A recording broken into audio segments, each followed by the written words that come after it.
샬롬.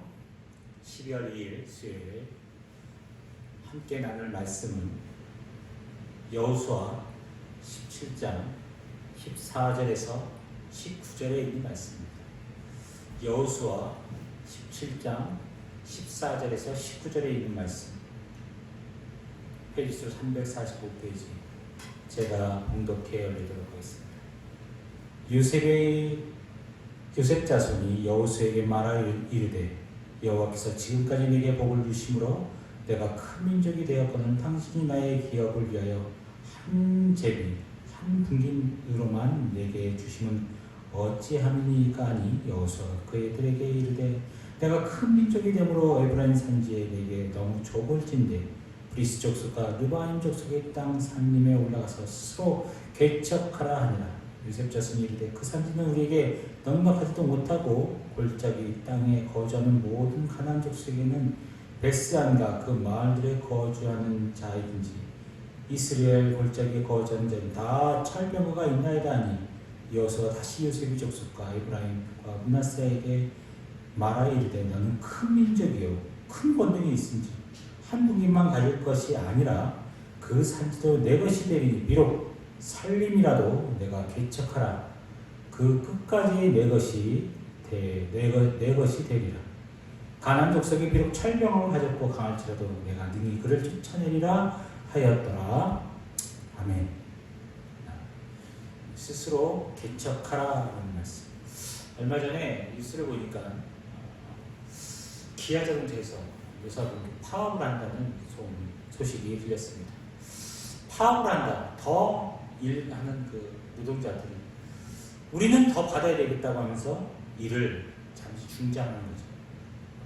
노동자가 지금 가장 큰 힘이죠. 하지만 그 파업으로 인해서 벌어지는 피해는 고스란히 회사가 물게 되어 있습니다. 그리고 그 피해가 2차, 3차 하청업체에 이게 일어나게 됩니다. 좀 난 덜 벌기 위해서, 또는 더 받기 위해서 지금 어려운 시기에 이렇게 파업을 한다는 것은 참 너무나 안타까운 사실입니다. 어떻게 보면 너무나 집단 이기주의라는 거죠. 노사분쟁 해마다 일어나는데 이 어려운 시기에 어떻게 하면 이 회사와 어떻게 하면 노동자가 함께 더불어 잘 살 수 있을까를 위해서 조금씩 양보한다면 얼마나 아름다울까라고 생각하게 됩니다. 지금 이스라엘 백성들의 땅 분배에 있어서 참 중요한 시점입니다. 어떻게 하면 이 가나안 정복을 아름답게 끝맺을 수 있을까? 이 아름다운 이 상황을 어떻게 땅 분배를 통해서 모든 지파들이 다 인정하고 수긍할 만한 그 일을 이룰 수 있을까? 어떻게 보면 여호수에게 굉장히 중요한 시점일 것이죠. 믿음의 공동체로 나아가 건강하게 나아가는 그런 길을 선 이 상황. 요셉 지파, 므낫세와 에브라임, 요셉 지파의 요셉 지파가 불평을 요구합니다. 17장 14절. 요셉 자손이 여호수아에게 말하여 이르되 여호와께서 지금까지 내게 복을 주심으로 내가 큰 민족이 되었거늘 당신이 나의 기업을 위하여 한 제비 한 분긴으로만 내게 주심이 어찌함이니까 하니. 왜 우리에게는 우리 두 지파 아닙니까? 근데 왜 하나만 주십니까? 왜 한 몫의 유산만 주십니까? 우리에게 두 몫을 주셔야 되지 않습니까? 라고 얘기합니다. 어찌 말하면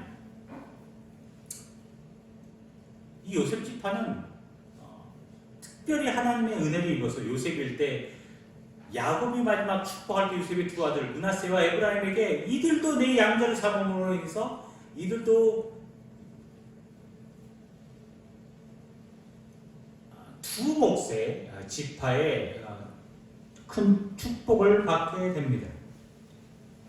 그리고 정말로 이들은 큰 놀라운 은혜를 받았습니다. 지금 엄밀히 말하면 이 두 지파, 요셉 지파, 므낫세와 에브라임 지파는 땅으로 치면은 세 지역을 받은 것입니다. 왜냐하면 므낫세 반지파가 요단 동편에서 땅을 분배받았고 이쪽 유단 서편에서는 므낫세 반지파와 에브라임 지파가 땅을 분배받았어. 다른 지파는 하나 받을 때 어떻게 보면 이들은 세 개의 땅을 분할받게 된 것이죠.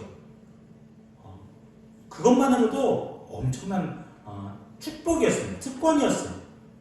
근데 지금 뭐예요? 더 달라는 겁니다. 더. 우리는 더 요구합니다. 우리에게 더 주십시오. 이 땅은 부족합니다. 라고 얘기할 때 여호수아는 참 난처했을 것입니다. 아니 더 줄 것도 없는데 왜 그러나 그러면서 얘기하죠. 15절 여호수아가 그들에게 이르되 내가 큰 민족이 되므로 에브라임 산지가 내게 너무 좁을 진데 브리스 족속과 르바임 족속의 땅 산림으로 올라가서 스스로 개척하라. 그러니까 이 요셉 지파의 지나친 요구가 자칫하면 이스라엘 공동체의 공동의 하나됨을, 공동체의 하나됨을 파괴해버리는 그런 민감한 사안이었습니다. 이 사건을 어떻게 공정하게 처리하지 않으면 안 되는, 다른 지파의 그런 반발을 불러일으킨다면 이게 공동체가 하나 될 수 없을 것입니다. 이 여호수아는 이 절대절명의 상황 가운데 어떻게 합니까? 다른 지파에게 넉넉하다, 배부른 소리 하는 만한데 여호수아는 이것을 지혜롭게 해결합니다. 어떻게 하냐?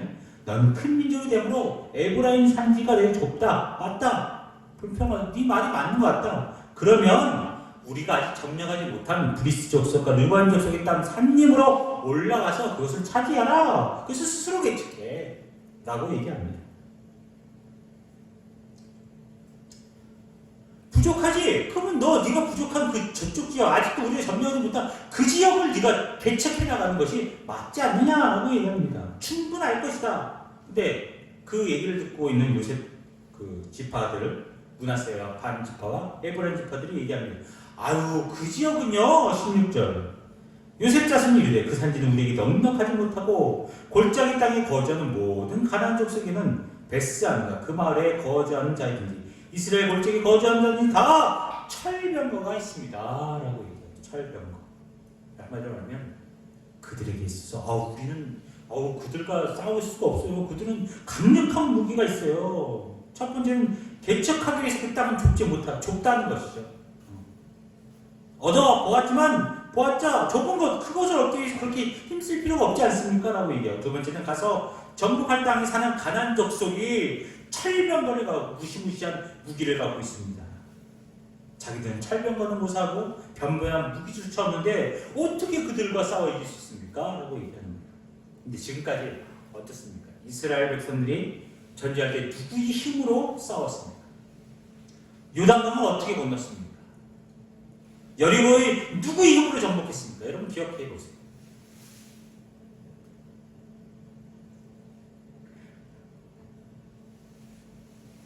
모든 가나안의 이 가나안 정복 전쟁에 있어서 핵심은 그들이 갖고 있는 무기가 아니었어요. 그가 차지한 성이 아니었습니다. 문제는 뭐예요? 하나님과 함께 하느냐, 하나님의 말씀에 순종하며 나가느냐, 나가지 않느냐의 차이였죠. 요셉 자손이 하나님을 바라보지 못하고 지금 적들의 강함을 바라보고 있습니다. 요셉은 후손이니까 쉽게 우리는 땅을 더 분배해 달라고 하는 그 요구하는 그런 모습들, 특권 의식 속에 사로잡혀 있던 요셉 지파 사람들. 근데 어느새 그들의 신앙은 작고 나약한 신앙으로 변질되고 있습니다. 너무 안타깝죠. 하나님의 능력이 아닌 자신의 능력을 떠올리면 어떻게 합니까? 부정적인 상황에 빠지게 되는 거죠. 엄밀히 말하면 그 땅, 그리고 그 갖고 있는 무기에 비하면 자기는 진짜 아무것도 아니니까 우리는 어떻게 할 수 없습니다. 그런데요, 여호수아의 논리는 분명합니다. 너희가 큰 민족이라면 힘도 클 것이야. 스스로 개척하면 돼. 그리고 하나님이 함께 할 거야. 지금까지 도와주셨는데 왜 머뭇거려? 그래서 오늘 말씀의 요지는 17, 18절입니다. 제가 읽겠습니다. 여호수아가 다시 요셉 족속과 에브라임과 므낫세에게 말하 이르되 너는 큰 민족이여 큰 권능이 있음즉 한 분깃만 가질 것이 아니라 그 산지도 내 것이 되리니 비록 살림이라도 내게 개척하라. 그 끝까지 내 것이 되리라. 가나안 족속이 비록 철병거를 가졌고 강할지라도 내가 능히 그를 쫓아내리라 하였더라. 누가요? 하나님이 함께합니다. 저는 그래서 오늘 말씀 속에서 스스로 개척하라라고 하는 이 말씀 속에서 우리는 세 가지를 알아야 됩니다. 첫 번째, 건강한 공동체가 되기 위해서 우리가 가져야 될 것은 첫 번째는 특권 의식을 버려야 돼요. 나는 특별해. 나는 특별하니까 쟤는 무시해도 돼.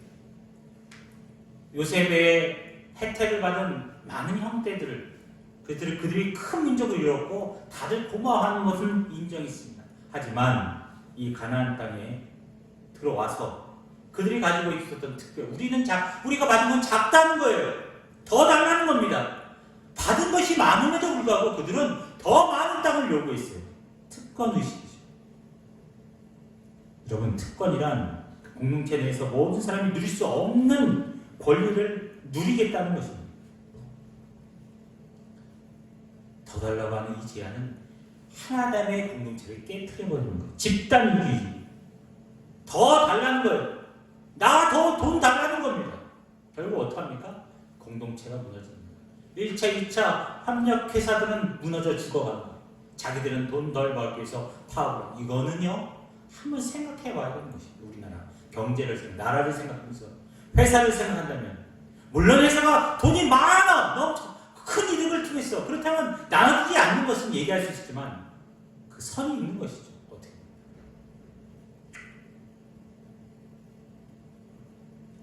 성경에서 보면 특권의식을 내려놓는 사람들이 보입니다. 갈렙.